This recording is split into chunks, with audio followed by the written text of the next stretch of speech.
Good morning all of you. Welcome to the Lakshya vision classes. आज हम Bihar board matric परीक्षा 2022 का स्पेशल हिस्ट्री ऑब्जेक्टिव क्वेश्चन करने जा रहे हैं, जो कि हर बार जो है बोर्ड में पूछते आ रहा है। लगातार 15 साल से ये सब क्वेश्चन आ रहे हैं। इसमें हम सबसे पहले देखेंगे फर्स्ट क्वेश्चन, इटली एवं जर्मनी वर्तमान में किस महादेश के अंतर्गत आते हैं? इटली और जर्मनी वर्तमान में यूरोप महादेश के अंतर्गत आते हैं। किस महादेश के अंतर्गत आते हैं? यूरोप महादेश के अंतर्गत। फ्रांस में किस शासक वंश की पुनर्स्थापना वियना कांग्रेस द्वारा की गई थी? बोर्बो वंश। फ्रांस में किस शासक वंश की पुनर्स्थापना वियना कांग्रेस द्वारा की गई थी? बोर्बो वंश। मेजनी का संबंध किस संगठन से था? तो मेजनी का संबंध जो है कार्बोनारी से था। मेजनी का संबंध कार्बोनारी से था। मेजनी ने 1831 में यंग इटली तथा 1834 में यंग यूरोप की स्थापना की। यंग यूरोप की स्थापना की। मेजनी का संबंध कार्बोनारी से था। मेजनी जो है कार्बोनारी का सदस्य था और इसी ने मेजनी ने 1831 में यंग इटली तथा 1834 में यंग यूरोप की स्थापना की। इटली एवं जर्मनी के एकीकरण के विरुद्ध कौन था? इटली एवं जर्मनी के एकीकरण के विरुद्ध ऑस्ट्रिया था। नेक्स्ट क्वेश्चन, काउंट काबू को विक्टर इमैनुअल ने किस पद पर नियुक्त किया? काउंट काबू को विक्टर इमैनुअल ने प्रधानमंत्री पद पर नियुक्त किया। किस पद पर नियुक्त किया? प्रधानमंत्री। गैरिबॉल्डी पेशे से क्या था? गैरिबॉल्डी पेशे से नाविक था।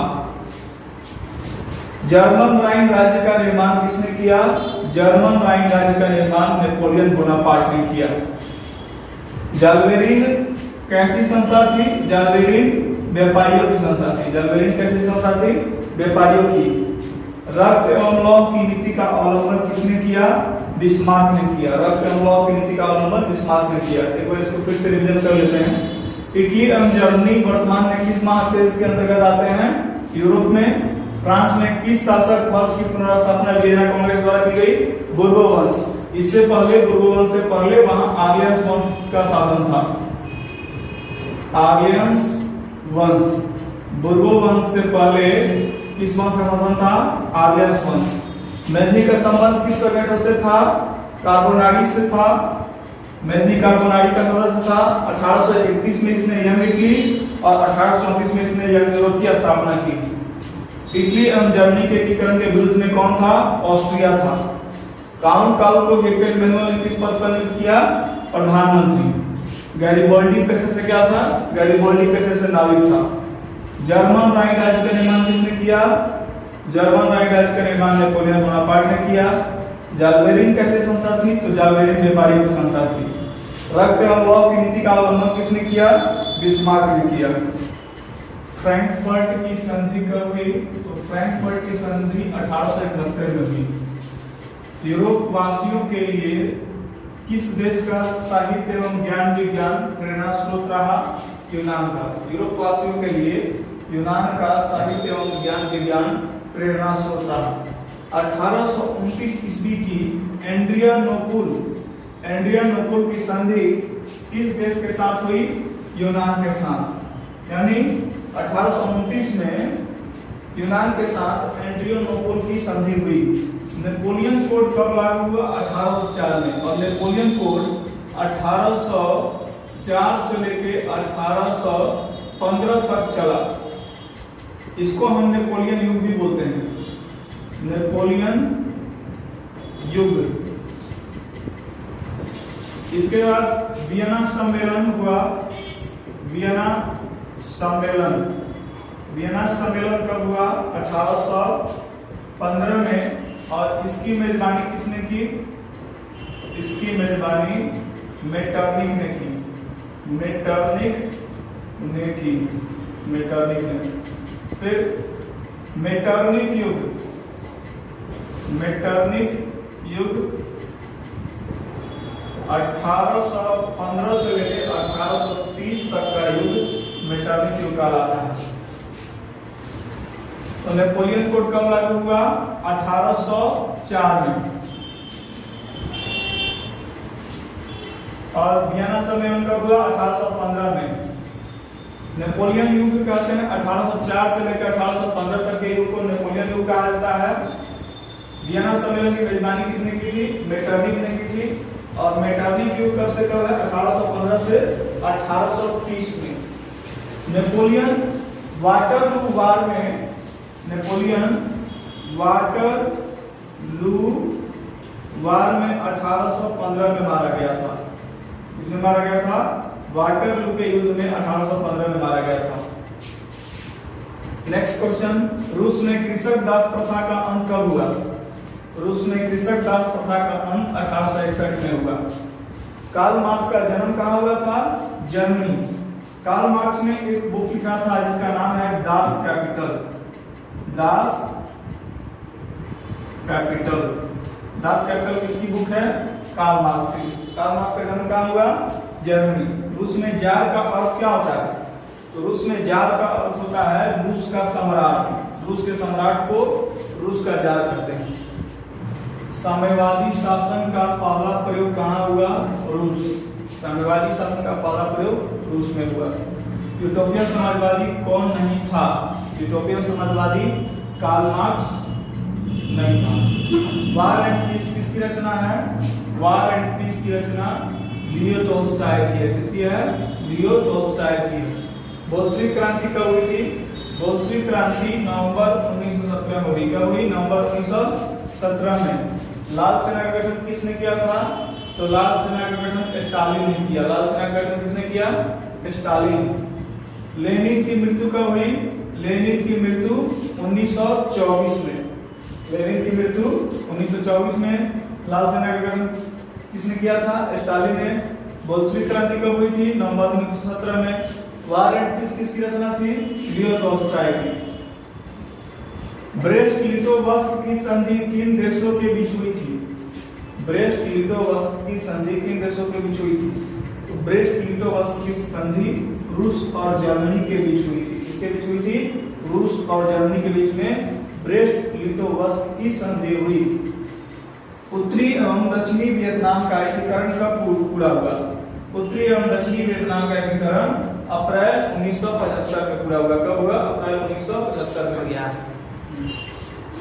हिंद चीन में कौन से देश आते हैं? हिंद चीन में 3 देश कंबोडिया, वियतनाम, लाओस आते हैं। हिंद चीन में कौन कौन से देश आते हैं? Cambodia, Vietnam, Laos. Angkor Wat का मंदिर कहाँ स्थित है? अंकोर वाट का मंदिर जो है कंबोडिया में स्थित है। अंकोर वाट का मंदिर में किस देवता की मूर्ति है? तो अंकोर वाट के मंदिर में विष्णु देवता की मूर्ति है। अंकोर वाट की मंदिर का निर्माण किसने किया था? इसका निर्माण राजा सूर्यवर्मा द्वितीय ने किया था। किसने किया था? राजा सूर्यवर्मा द्वितीय। हिंद चीन पहुंचने वाले प्रथम व्यापारी कौन थे? हिंद चीन पहुंचने वाले प्रथम व्यापारी पुर्तगाली थे। हिंद चीन में बसने वाले फ्रांसीसी कहे जाते थे कोलोन। हिंद चीन में बसने वाले फ्रांसीसी कोलोन कहे जाते थे। नरोत्तम सिन्हानुक कहाँ के शासक थे? नरोत्तम सिन्हानुक कंबोडिया के शासक थे। कहाँ के शासक थे? कंबोडिया के। The history of the Laos of Vietnam किसने लिखा? The history of the Laos of Vietnam phone वोई चाओ ने लिखा। फोन वोई चाओ ने क्या लिखा? The history of the Laos of Vietnam.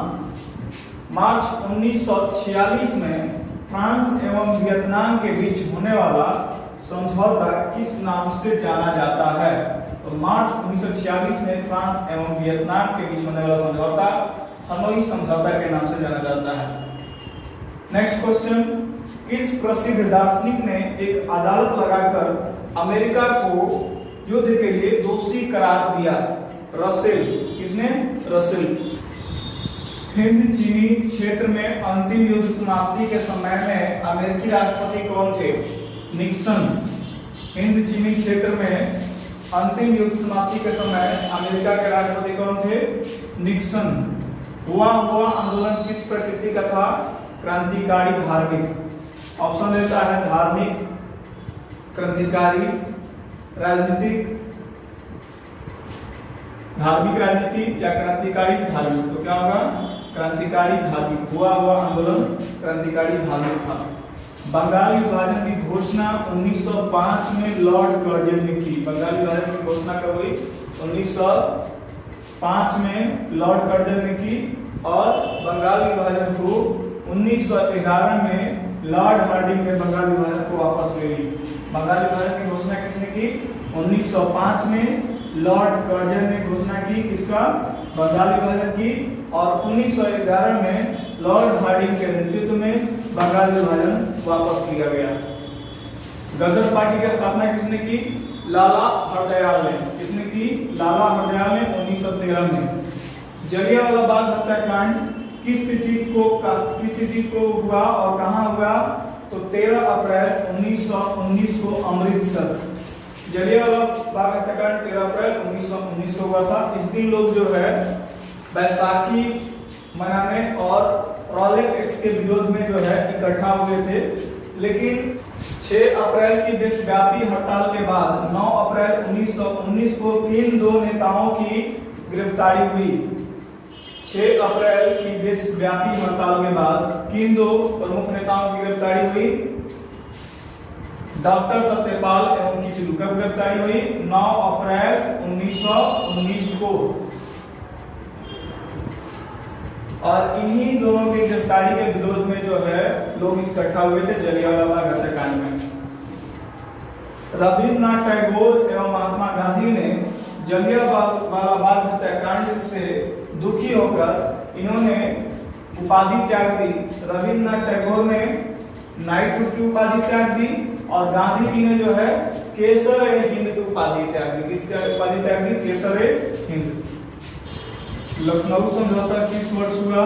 Lucknow समझौता 1916 में हुआ। लखनऊ समझौता किस वर्ष हुआ? 1916 में।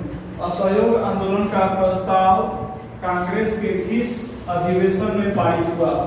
असहयोग आंदोलन का प्रस्ताव कांग्रेस के सितंबर 1920 कलकत्ता अधिवेशन में पारित हुआ।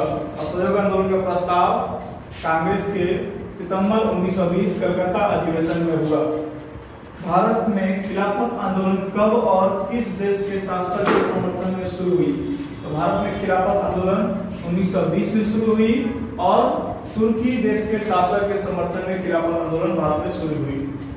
सविनय अवज्ञा आंदोलन कब और किस यात्रा से शुरू हुआ? तो सविनय अवज्ञा आंदोलन की शुरुआत 1930 में दांडी यात्रा के साथ हुई। भारतीय कम्युनिस्ट पार्टी की स्थापना कब और किसने की? तो भारतीय कम्युनिस्ट पार्टी की स्थापना 1920 में ताशकंद में हुआ। और किसने की? एम.एन. राय ने की। एम.एन. राय का पूरा नाम मानवेंद्र नाथ राय। मानवेंद्र नाथ राय। भारतीय कांग्रेस पार्टी की स्थापना कब और किसने की? तो भारतीय कांग्रेस पार्टी की स्थापना 1885 में हुई और एओ ह्यूम ने की। भारतीय कांग्रेस पार्टी भारत की सबसे पुरानी पार्टी है। इसकी स्थापना 1885 में हुई और किसने की? एओ ह्यूम। एओ ह्यूम एक अंग्रेज अधिकारी थे। पूर्ण स्वराज की मांग का प्रस्ताव कांग्रेस के किस वार्षिक अधिवेशन में पारित हुआ? तो पूर्ण स्वराज की मांग का प्रस्ताव कांग्रेस के 1929 के लाहौर अधिवेशन में पारित हुआ। कहां पारित हुआ? कांग्रेस के 1929 के लाहौर अधिवेशन में पारित हुआ। राष्ट्रीय स्वयंसेवक संघ की स्थापना कब और किसने की? तो राष्ट्रीय स्वयंसेवक संघ की स्थापना 1950 में केबी हेडगेवार ने की। अभी यही राष्ट्रीय स्वयंसेवक संघ के अध्यक्ष मोहन भागवत हैं। सरदार वल्लभ भाई पटेल को सरदार की उपाधि किस आंदोलन में दी गई? तो बारडोली आंदोलन में दी गई। किस आंदोलन में दी गई? बारडोली आंदोलन में। और सरदार वल्लभ भाई पटेल को आयरन मैन ऑफ इंडिया भी कहते हैं। क्या कहते हैं? Iron man of India. Rampa विद्रोह कब हुआ? तो रंपा विद्रोह 1916 में हुआ। रंपा विद्रोह 1916 में। आर्य समाज की स्थापना किसने और कब की? तो आर्य समाज की स्थापना स्वामी दयानंद सरस्वती ने की। कब की? 1875 में। कहाँ की? बंबई में। आर्य समाज की स्थापना स्वामी दयानंद सरस्वती ने 1875 में बंबई में की। और आर्य समाज की स्थापना के बाद इन्होंने नारा दिया वेदों की ओर लौटो। क्या नारा दिया? वेदों की ओर लौटो। वेदों की ओर लौटो का नारा किसने दिया? स्वामी दयानंद सरस्वती ने। कब दिया? जब आर्य समाज की स्थापना 1875 में बंबई में हो रही थी, तब इन्होंने नारा दिया वेदों की ओर लौटो। मोहनगढ़ एंग्लो ओरिएंटल कॉलेज अलीगढ़ की स्थापना किसने और कब की? सर सैयद अहमद खान ने 1877 में। मोहनगढ़ एंग्लो ओरिएंटल कॉलेज की स्थापना किसने की? सर सैयद अहमद खान ने 1877 में। तो इस प्रकार जो है आज हम 50 क्वेश्चन कंप्लीट किए। पार्ट 1 का ये वीडियो पार्ट 1 है। इसमें हम 1 से 50 क्वेश्चन किए। नेक्स्ट वीडियो में हम पार्ट 2 करेंगे 50 से लेकर 100। तो ये पार्ट 1 और पार्ट 2 दोनों मिलाकर जो है हमारा 100 क्वेश्चंस होगा। इसमें जो है complete history of objective questions होगा, स्पेशल फॉर एग्जामिनेशंस।